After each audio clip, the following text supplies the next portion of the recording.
Hey everyone, and welcome back to We're Talking About. My name is Kaley Gray, and I'm so excited to have my friend Tiffany Alyssa Accardi on with me. And we became friends like everybody else in the world became friends. We met on Instagram. And so I was like literally trying to think, I'm like, how? Like, I don't remember when I started following you, No idea. but Yeah. I know I've been following you for a while now, and I just love everything you're doing. She is the founder of Girls That Brunch, or Gals That Brunch. And Gals Gals at Brunch. Sorry, Yes. love that brunch. And it is so amazing. Today we're going to be talking about community and the importance of community, not only in your single season, but in every season of life. And so I'm just so excited to have her. If you have not subscribed to this podcast, please subscribe and leave a review and follow me on social media. And I'm going to have all of Tiffany's information too, so that I know she's located on the West Coast, but maybe she's going to be near you and you can connect with her. So I'm just so excited today, Tiffany. So thank you so much for being on. Yes. Thank you so much for having me. I'm so excited. Okay, like how did this start, Gals That Brunch? And like what is Gals That Brunch? I mean, you kind of understand it's probably a bunch of girls getting together, going to brunch, but just give us the short story or the long story, whichever I you want. know. I know. That's always like, okay, where to start in the formation story of it. So kind of the short end of it, Gals at Brunch has been around for almost 10 years, which is crazy. It'll be 10 years this summer. I never dreamed in my wildest life I'd still be doing this 10 years later.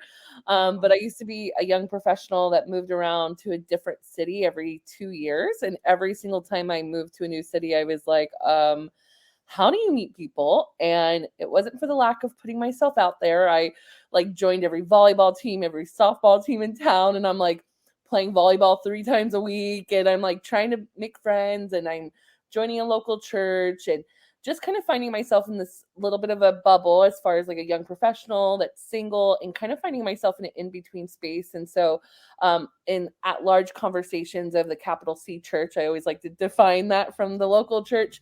There tends to be sometimes a in between season that people don't totally feel seen or like that they belong. And I was like, okay, like where does my source of community come from? What does this get to look like for me? And so as I moved to a different city, I started off in Colorado. I was there for a few years, and we ended up forming like this girls group, and we used to have dinner every night. We used to like pray and prophesy over each other, not every night, once a week.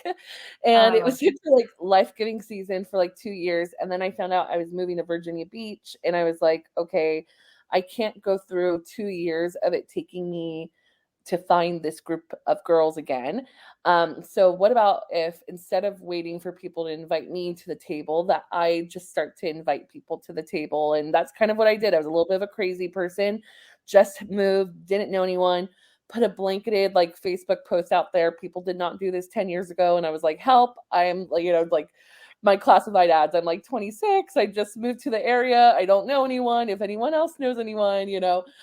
be my friend and send them over to Gals at Brunch. And so our very first brunch, we ended up having 30 women and women from every single walk of life, you could say.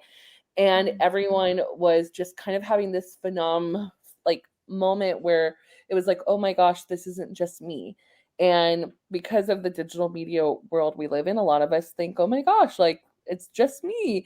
And there was something so healing and relieving in that moment that as people looked around the table and saw women that were successful, women that were in between stages of life, but all normal, I think everyone thinks like, oh, there was probably crazy people out there that are like me. Um, and everyone could just kind of have that sigh of relief and that exhale of, oh my gosh, me too.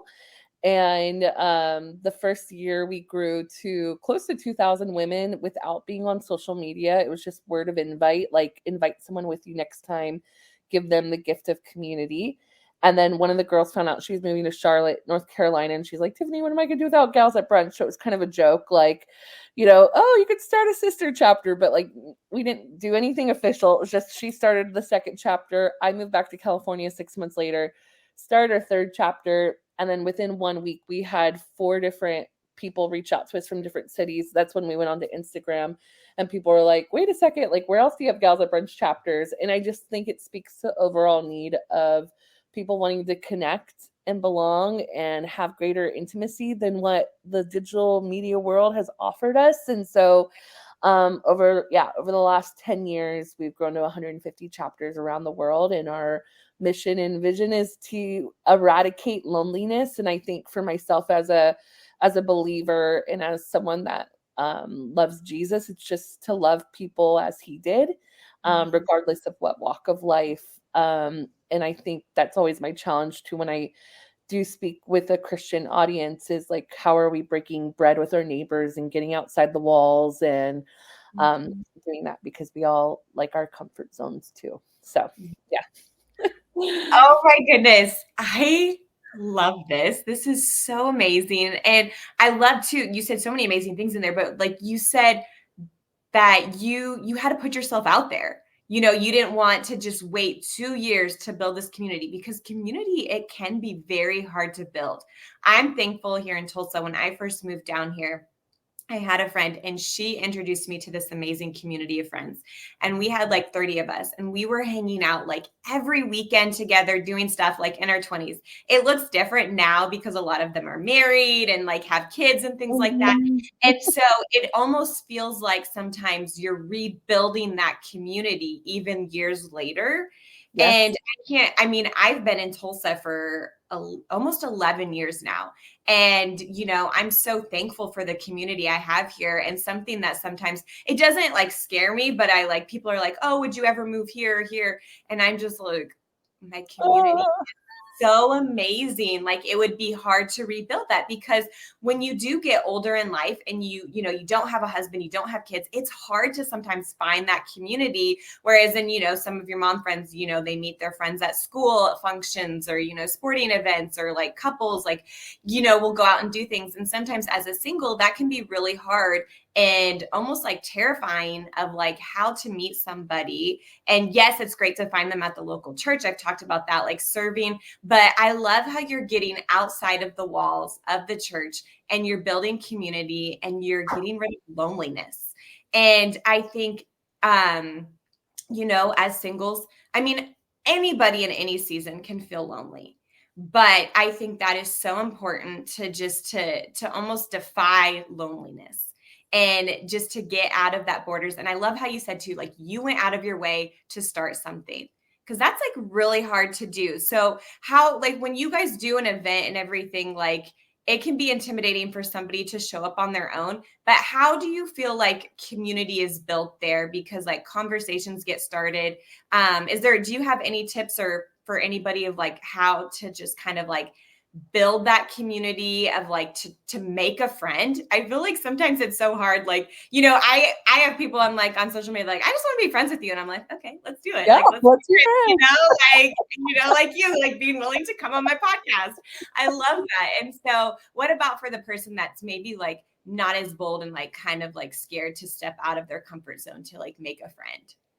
Yeah. I would talk from the perspective of, like just being a scaredy cat. Like, I am totally not the bold person of like putting myself out there at all. I think it was more from a call of desperation of like, oh my gosh, like I cannot put myself in that position again of just not having my people, around me and whatnot. And so one of the biggest things now that I teach community building to people, that I recognize what has sustained me over the years, is having vision.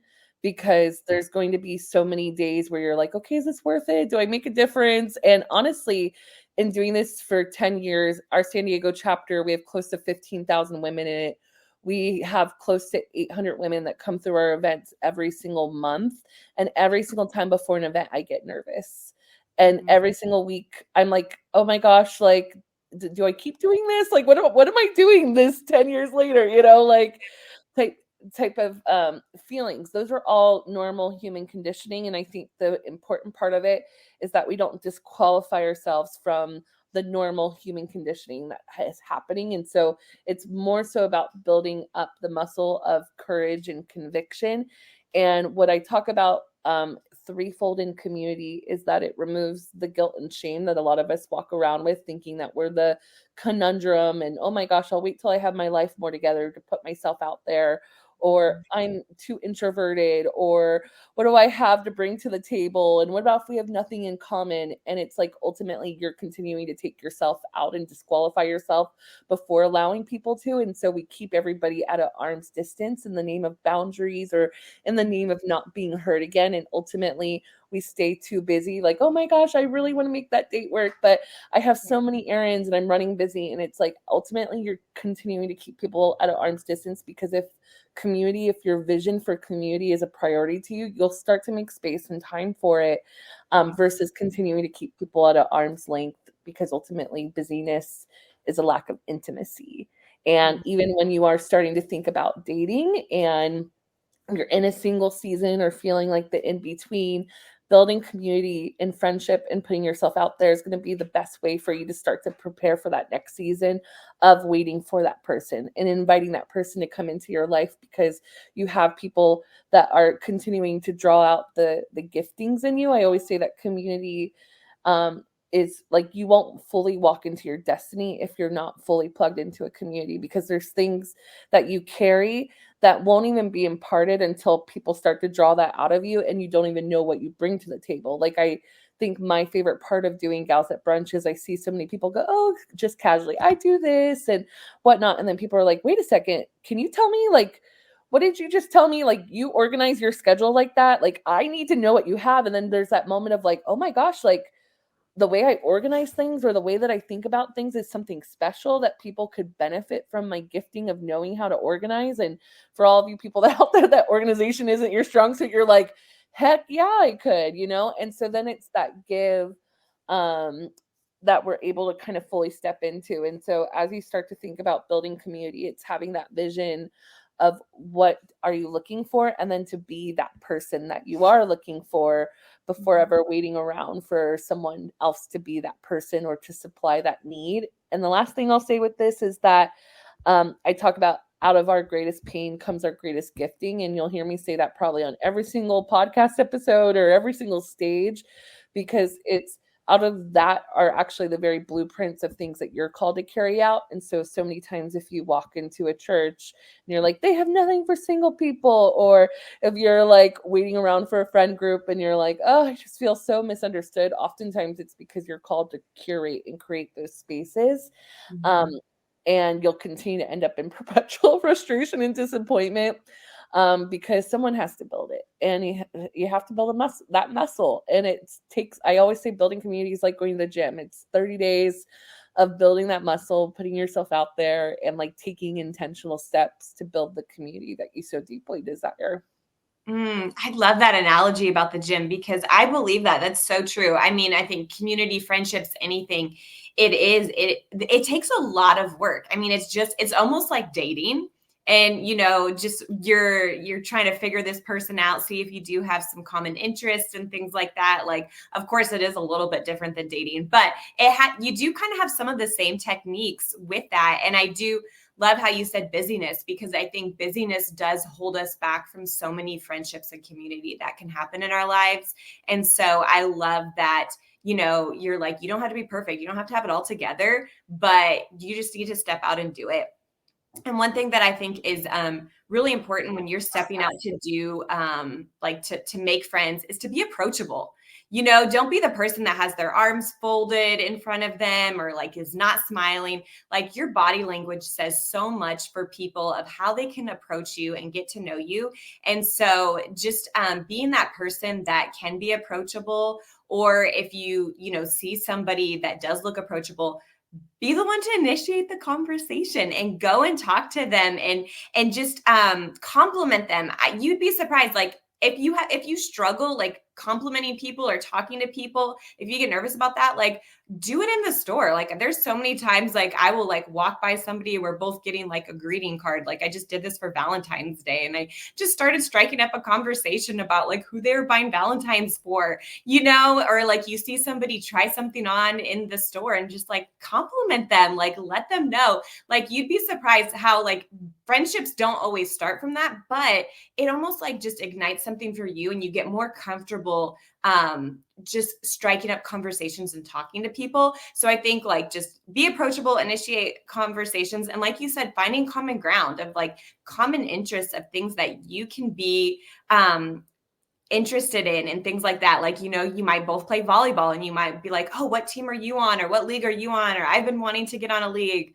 I for sure would not be in that conversation because it always hurts my arms every time I play volleyball. And I grew up with my brothers just jumping in front of me. Like they're like, just move back, let me do it, So I never really got the full experience of playing volleyball games because they always wanted to win. But like just finding that common ground is so good. And just like be yourself, be authentic, be genuine, be you. And that's what people are want to like they're not looking for somebody that fits the perfect mold of a friendship. They just want you to be you. And you is so important in all aspects of life, but you want friends that you can be you around.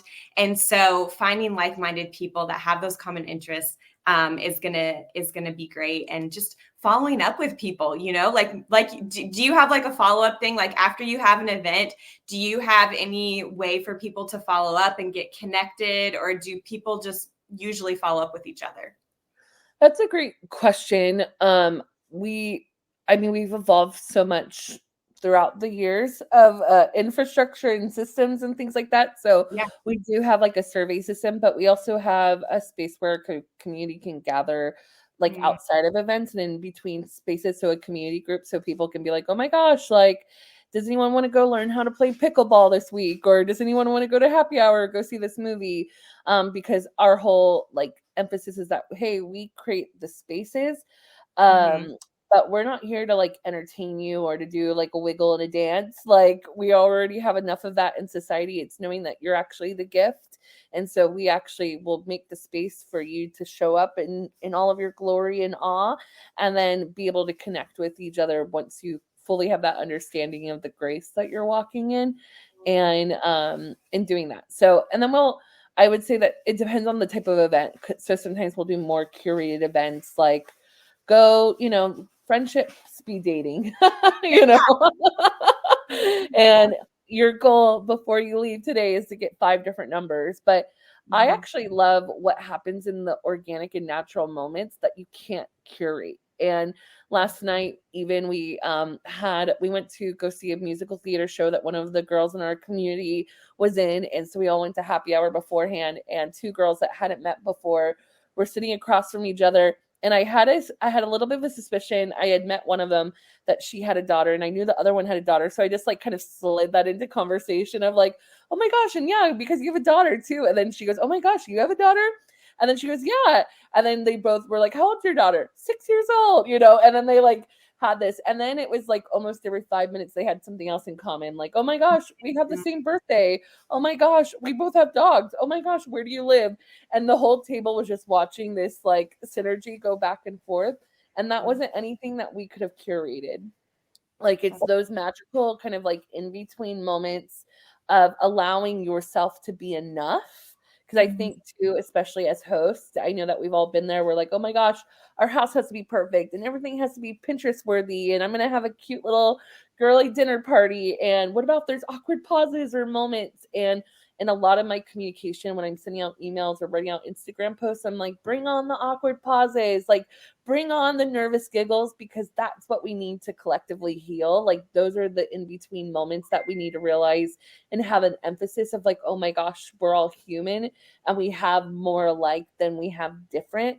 Because we naturally go through the same human experiences. And again, we live in this digital connected world that leaves out some of those. And so it allows you to show up in a perfect 250 character update and allows you to create a super cute reel that has all these fun transitions. And then it like almost makes coming together in person a little bit more awkward because it's like, oh my gosh, I can't have everything perfectly planned out or prepared. And it's allowing those messy moments to reveal like what is supposed to happen in those times. I wanted to interrupt today's episode and talk to you about liquid collagen. Now, I've been taking liquid collagen for the last 3 years, and when I first started taking it, I had no idea the benefits and everything from liquid collagen. Now, these is what has helped me, but not limited to. My hair has actually started growing. My hairstylist cannot believe it. My skin has become clear. It has helped with my gut health. My nails are growing stronger and longer. And so I have just been so blessed and thankful for the results that I have been getting from Liquid Collagen. And so that's why I want to share it with you. I have a $10 off code for new customers, and I would love for you to click the link below so that you can learn more about the Liquid Collagen that I take. And the best thing about it, it's super easy to add into your routine. I take 2 tablespoons a day, 1 in the morning and 1 in the evening, and it tastes amazing. So if you are ready to start taking Liquid Collagen, click the link below. And now back to today's episode. I love that. And I think it's so good. You do sometimes, like if you see somebody that you want to be a friend with, just initiate the conversation, get their number. You might have to follow up. You might have to be the one to reach out. But I love how it just happens organically.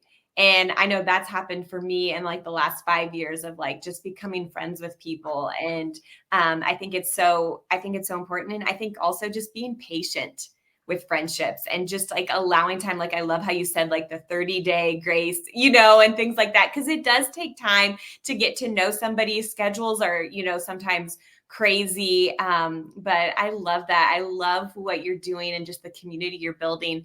Have you so you do Gals That Brunch all over. What is like one of the like craziest places or funnest places that you've ever done it? So, in how Gals That Brunch is ran is that we have chapter leaders. So we have over 100 chapter leaders located in 150 different cities. So we have Nairobi, we have South Africa is our fastest growing nation right now. And so we have 6 chapters there, Germany, Italy, China, Singapore. We're almost in every continent but in Antarctica right now. So if anyone wants to go brunch in Antarctica, go for it. That is awesome. Every chapter leader is responsible for hosting at least one brunch event a month. And we're not membership based or anything like that. It's just come RSVP, come to the table, bring a friend with you and come join us. And because we're about to hit our 10-year anniversary, I mean, I've seen people become moms together, people become married, I've seen entire bridal parties that are made up of Gals That Brunch girls that I remembered to the T when they all met, and you saw that magic moment of, oh my gosh, I'm from Connecticut too, or I'm from the East Coast, and then they just all had kind of that synergy, and we did a lot of life together.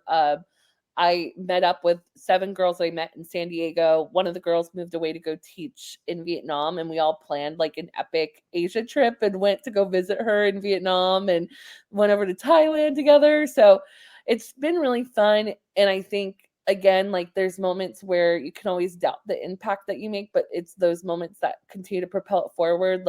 Every weekend, I'm not exaggerating, I'm literally in tears because even when I'm not brunching, there's people that are brunching around the world and they're posting it, and you're like, I can't believe this thing that I started is global, and I can't believe all these people said yes to me.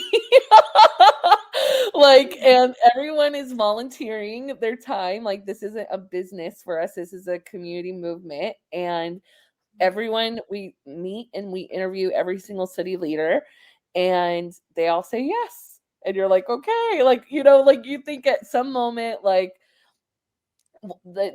think it takes the biggest leap of trust for somebody to say yes to your vision and to carry it out in a different city. And I tell all the time, people are like, you're so brave and you're courageous. And oftentimes I say I'm the biggest chicken in the world, because really it was just about instead of me going into different rooms, having people come to me. And then every time new chapters start, it's people that are doing this thing called Gals That Brunch, and they're the reason that keep me going. They're trusting me, and their yes that they've given. I'm like, oh my gosh, it's that constant reminder, and also grace and prayer of removing the pressure off myself. that allows us to just propel forward to keep doing what we're doing. And that's just to create community around the world and to have women have a place to go that's accessible, that's easy. I think the funniest thing about Gals at Brunch is that people oftentimes, like, questions I get on Instagram are kind of like, what is this? And are you going to try and sell me something? Like, it's like we're automatically met with suspicion when we're Yeah. like, no, we're a group of passionate community builders that want to change the world. Like, and people are like, oh, it's almost too easy. And so it's just funny. I call it the ultimate human experiment. One day I'll write a book about all the musings that I have about it, and like just seeing human chemistry and energy work together. Like, it's just so fascinating. And I would say, just from a believer perspective, it's just this constant reminder of getting to experience God in his fullness with community, because we all carry different aspects of who he is. And it's just this constant reminder of like, this is what we're designed for. Like, this is what we're made for. And it's to continue to create the space to go after it. I love that. And I love your obedience to say yes. And I'm sure like 10 years ago when you started this and moved to a new city, you never would have thought like what it would evolve to. And you're like, you're everywhere, like literally everywhere. Like, that is just so amazing. And I think that's just like showing the obedience of saying yes. And I think too, like, it just encourages singles, like, you can do things. Like, you are not defined by your relationship. I know, like, I'm living the dreams, chasing the dreams in my single season. I love that you are doing that. And I love how you are building community. And I think that is so important, not only for singles, but just like all women. I think it's so important to just have those people that they can connect with and brunch with. I think that's so amazing. So if somebody wanted to become a chapter leader in their city and they're listening, how could they go about doing that? Do you just do like one per city, or do you have multiple?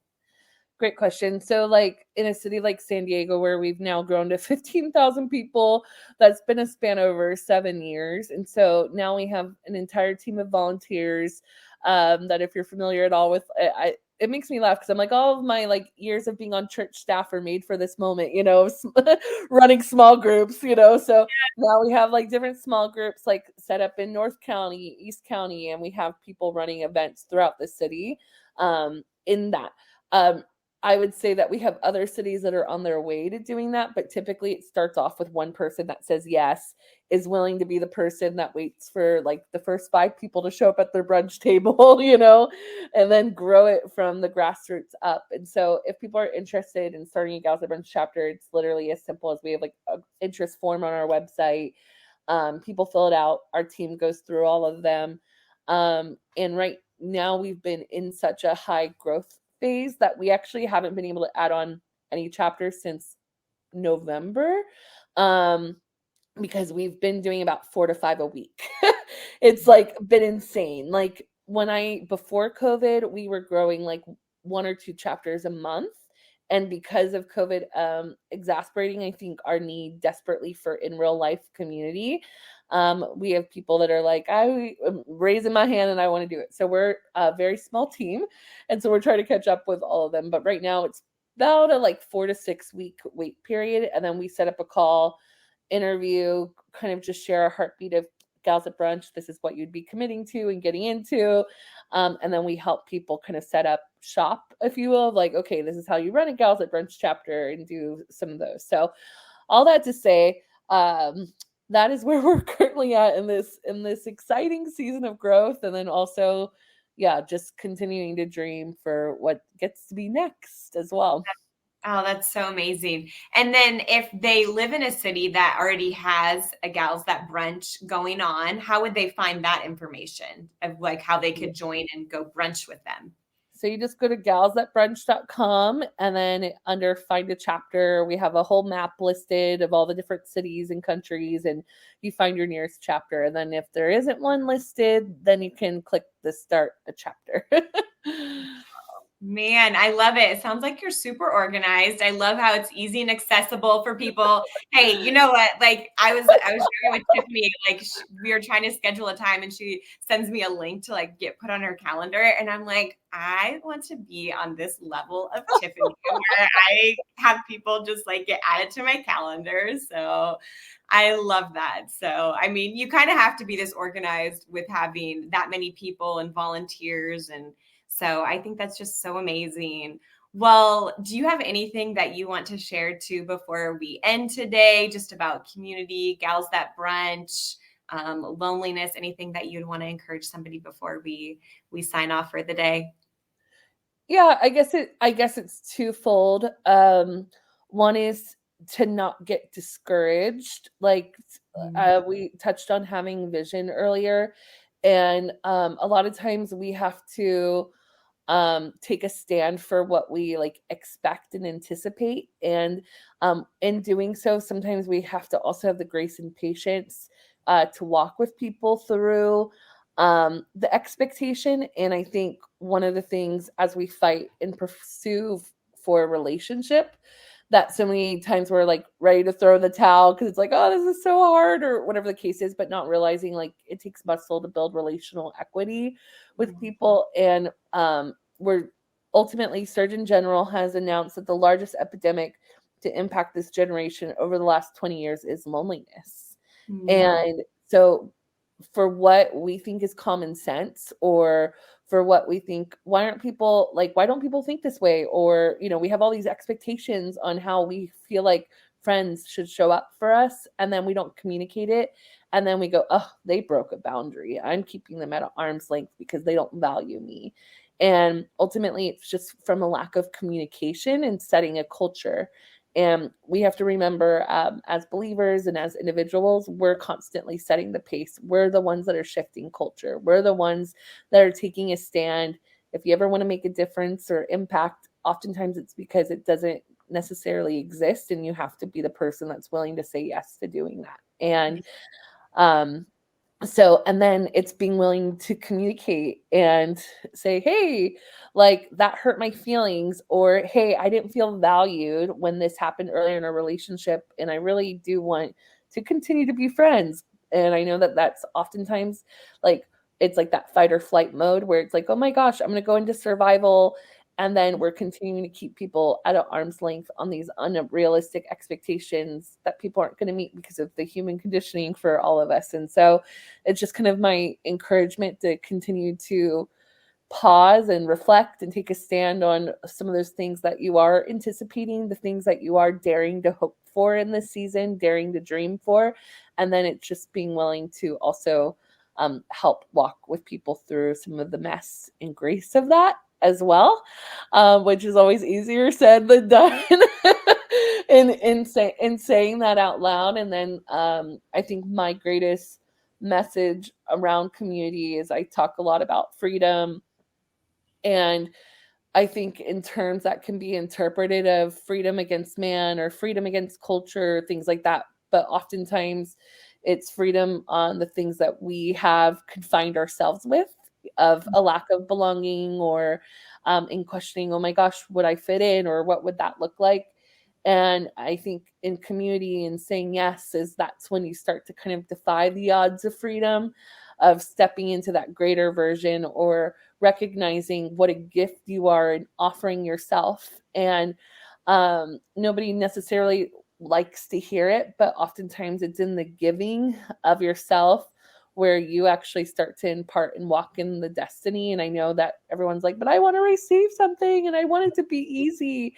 But it's almost in that reconciliation of wrestling with yourself that we start to really understand the meaning of what that looks like. And that doesn't get unveiled without community. And from a Christianese standpoint for me, and it, as it says, like in the word, is I think that we often talk about revival and what does that get to look like? And the word, it's like for the full manifestation of his sons and daughters. And that's what stepping into yourself. That's what stepping into yes means. That's what stepping into community means, is embracing the fullness of who God has created you to be here on earth. And that's what I imagine, a world of people so set free in community, and imparting who they were made to be, that we start to see everything change around us. And so, yeah. Man, this is so good. Man, you're kind of like a preacher too, Tiffany. I love it. This is, I love what you're doing. I love how you value community. I will say I didn't always have community. I didn't always have friendships. And it is something I've had to work at. It's something I had to really strive to get. But I'm so thankful for the community I have right now. And like you said, it's hard, it's messy, it takes work, but it's worth it, and it's so amazing. And so I just love what you're doing, and you're just allowing people that opportunity to find community, and you're just kind of giving them this little bit of a resource, and then from there, like, you don't know what it could blossom to. Like you said, they have Gals That Brunch friends that are now in their wedding party, or like being aunt to their children. And so I just think that's so amazing. And I just want to applaud you for what you're doing and stepping out and being obedient to what God has called you to do. So amazing. I'm so excited to see what God's going to do within these next years of Gals That Brunch. Like Antarctica, like if you are from Antarctica, like today, like if you come, would you travel there? I know I would. That would be so awesome. Oh man. Yeah. Well, this was so good. Thank you so much for just taking the time to come on today. And I'm going to have all of that information, her website and everything below, so that you guys, if you are interested in brunching with these gals, I'll have all of that below, or becoming a chapter member to host something in your city. I think it's just so amazing. So have all of that below, and hope you guys enjoyed today's episode and just the importance of community in your life. If you listen today is your sign that you need to prioritize community in your life, because it is so worth it. So thank you so much, Tiffany, and I will see you guys next time. Bye.